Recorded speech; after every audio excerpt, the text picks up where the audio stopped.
On this week's show, as the COVID death toll tops 5 million, the argument gets louder. What happened to us? But first, China's recent hypersonic missile test was a real wake-up call, and that's not the only hotspot we're watching. Stay tuned for our threat assessment update. I'm Holland Cook in Washington. This is The Big Picture on RT America.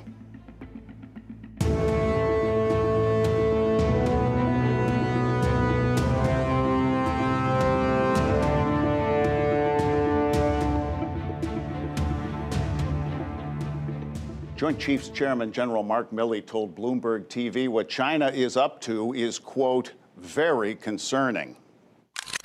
It is very concerning. I think I saw in some of the newspapers they used the term Sputnik moment. I don't know if it's quite a Sputnik moment, but I think it's very close to that. So it's a very significant technological event that occurred, or test that occurred by the Chinese. And it has all of our attention. And we're paying it, but that's just that's just one weapon system. The Chinese military capabilities are much greater than that. They're expanding rapidly in space, in cyber, and then in the traditional domains of land, sea, and air.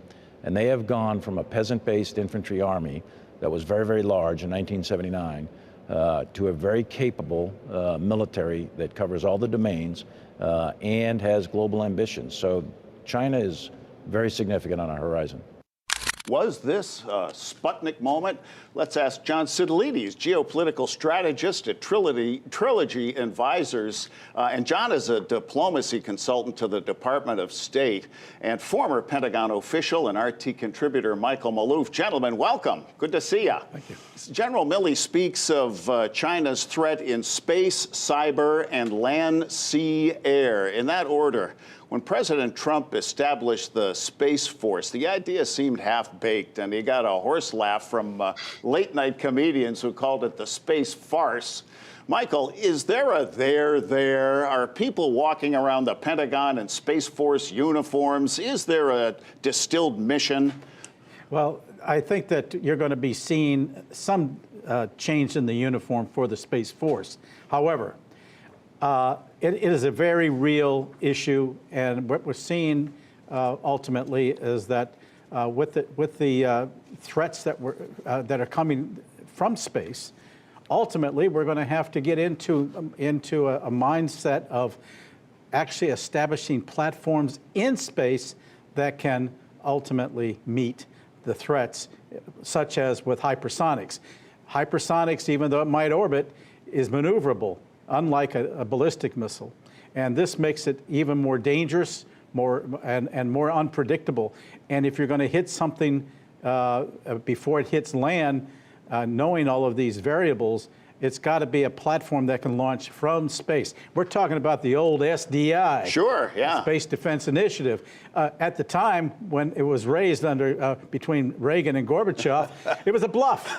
And it worked. And it worked. And we didn't have the technologies then. Sure, yeah. Today, different story. And we're even seeing the need for such a platform if we're seeing, for example, North Korea, if it starts floating as a satellite, sure, a nuclear weapon. Sure. We got to be able to hit it up there because we don't have a defense system right now that can go 300 miles up. A platform in space, literally Star Wars. Yes. Hey, following General Milley's sobering comments, Pentagon spokesman John Kirby seemed to raise more questions than answers. There's a limit to how far we can go speaking publicly about certain capabilities, but it's in the budget. You can read it for yourself. Our own pursuit of hypersonic capabilities is real. It's tangible, and we are absolutely working towards being able to develop that capability. Translation, haba, haba, haba, haba. Michael, is the USA as behind the curve as that sounded? We have to do some catch up.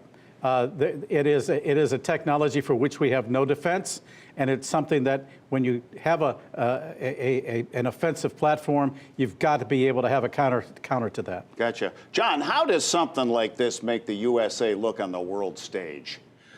There's several perspectives I want to bring into the mix here, Holland. One is that the Chinese government has been quite open about its global military power projection ambitions for decades. we have seen a 900% increase in the Chinese defense budget since the early 1990s. And it's really grown at an astonishing 8 to 10% a year for the last 20 years, especially after it became wealthy, having joined the World Trade Organization. Meanwhile, the United States and our NATO allies were very much focused on counterterrorism operations in Iraq, in Afghanistan, and in Libya. And it was really only in 2018, under the Trump administration, that the U.S. formally declared that China and Russia were our primary strategic threats. Now we're playing catch up on a number of technological fronts, because I think what's most surprising about China's rise, again, they've been open about their ambitions, but it's how fast they've been able to accomplish these stunning technical achievements. And with the hypersonic glide vehicle, yes, that in and of itself, as General Milley said, is quite the technological feat. But we want to be careful that we're not overwrought in our reactions, because the United States still fields 2,000 nuclear warheads on sea-launched ballistic missiles on a fleet of nuclear submarines that sail around the world every day of the year. From anywhere around the world, we're able to strike if there's a retaliatory strike that's necessary in the event of a first strike from China. We have a nuclear deterrent that is extraordinarily effective. So what I think is going to come out of this is probably going to make nuclear war less likely in the future, given that China is building up its second strike ability.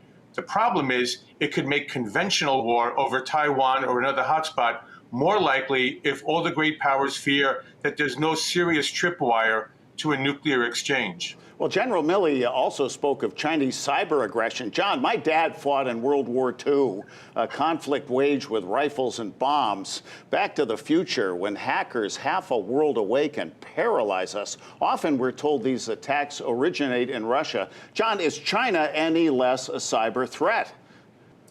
China is a very sophisticated and mature cyber adversary on the world stage today.